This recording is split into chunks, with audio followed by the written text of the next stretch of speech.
नमस्कार दोस्तों। आपका फिर से स्वागत है हमारे इस चैनल सटीक परामर्श में। और पिछले 1 महीने से लगातार हम इस पे इंफॉर्मेटिव वीडियो बिजनेस के रिगार्डिंग अपलोड कर रहे हैं। तो काफ़ी अच्छा लोगों का रिप्लाई है और अलग अलग प्रकार के क्वेश्चन भी हमारे पास आ रहे हैं।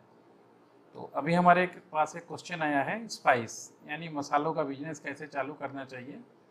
एक आदमी है जो इसका ट्रेडिंग करना चाहते हैं। तो आज हम बात करने वाले हैं मसालों के बिजनेस के बारे में।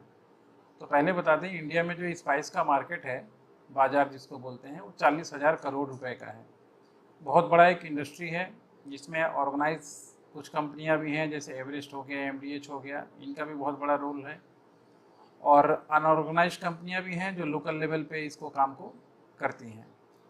तो अगर ऑर्गेनाइज तरीके से कोई इस बिजनेस में आना चाहे तो उसका प्रोसेस अलग है, और अनऑर्गेनाइज तरीके से करना चाहता है तो वो अपना दुकान ठेला आजकल बहुत तरह से बहुत सारे लोग करते हैं। तो पहले थोड़ा मसालों का हिस्ट्री जान लीजिए। मसालों का इंडिया से बहुत पुराना सिविलाइजेशन के समय से ही नाता है।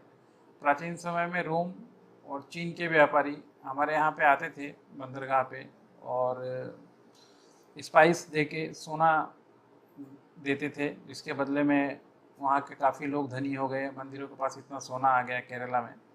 तो ये सब पुराना इतिहास है, जो कि स्पाइस का बिजनेस करके कैसे लोग पैसा वाला भी बन सकते हैं। तो इसी के रिगार्डिंग आज हम बात करने वाले हैं। इसका एक डोमेस्टिक मार्केट, बहुत बड़ा मार्केट है हमारा, जिसमें अगर आप ट्रेडिंग करना चाहते हैं तो उसके लिए कुछ पैरामीटर का ज़रूरत होता है। जैसे आपका कंपनी फॉर्मेशन होना चाहिए, या पार्टनरशिप डीड होना चाहिए, या फिर आपका ट्रेड लाइसेंस होना चाहिए। उसके बाद उसका जीएसटी नंबर लेना पड़ता है, उसमें ऑब्जेक्टिव दिखाना पड़ता है कि आप क्या क्या पैकेजिंग करेंगे, लूज बेचेंगे या एक्सपोर्ट इंपोर्ट करेंगे, ये सारा चीज़ दिखाना पड़ता है। उसके बाद आप इसको एमएसएमई में रजिस्ट्रेशन करवाइए गवर्नमेंट के साथ, ताकि आपको गवर्नमेंट का दिया हुआ छूट, बहुत समय एक्सपोर्ट पे भी छूट मिलता है, इंपोर्ट पे भी छूट मिलता है, मशीनरीज पे भी छूट मिलता है, लोन में भी सुविधा मिलती है, ताकि इसका लाभ ले सके। उसके बाद इसका दूसरा चीज़ है कि आप इसको फसाई रजिस्ट्रेशन भी कराना पड़ता है। फसाई इस वजह से क्योंकि गवर्नमेंट का नॉर्म्स है कि अगर आप कोई भी फूड रिलेटेड काम करते हैं तो आपको एसएफएसआई कराना ही पड़ेगा। उसके बाद इसका ट्रेडमार्क आप करा सकते हैं कि किस नाम से, अगर आप अपने ब्रांड से चालू करना चाहते हैं, और अगर आप अपना ब्रांड नहीं चालू करना चाहते हैं, किसी कंपनी के साथ जुड़ के काम करना चाहते हैं, तो ये जो पहले बताया वो सारा सब रजिस्ट्रेशन।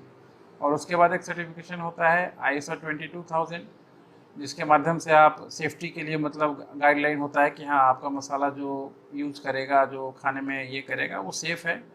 और इस तरीके से इस काम को आप कर सकते हैं। और इसमें मान लीजिए ट्रेडिंग का पार्ट हुआ।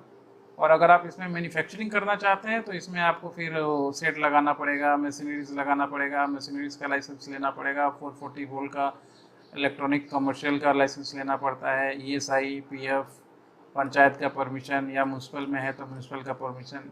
ये सब करने के बाद ये काम आप चालू कर सकते हैं। हाँ, मगर एक इम्पॉर्टेंट चीज़ है इसमें कि आप ट्रेडिंग कर रहे हैं तो एक चीज़ आपको हमेशा ख्याल में रखना पड़ेगा कि आपका मार्केटिंग पे, इस पर विशेष ध्यान देना पड़ेगा। अगर आप बिजनेस चालू करने से ही नहीं होगा, अगर आप सही तरीके से आप मार्केटिंग इसका नहीं कर पाएंगे ऑर्गेनाइज तरीके से, तो ज़्यादा दिन इसमें आप नहीं बन रह सकते, आपका पैसा लॉस हो सकता है। और अगर आप सही तरीके से इसमें काम करते हैं तो आपको डबल ट्रिपल, उससे भी कहीं आगे गुना जाके ये बिजनेस आपको देगा। अगर इसके बारे में और भी ज़्यादा कोई क्वेश्चन हो, या आपको इसका रजिस्ट्रेशन का आदमी नहीं मिल पा रहा हो, तो आप हमसे कांटेक्ट कीजिए। हमारा वेबसाइट है www.paramars.biz, और व्हाट्सएप नंबर भी इसमें दिया हुआ है। हम ये सारा काम करवाते हैं पूरे इंडिया में। कहीं से भी आप हमें कॉल कीजिए, हम आपका हेल्प करेंगे, आपका काम करेंगे। इसी के साथ धन्यवाद।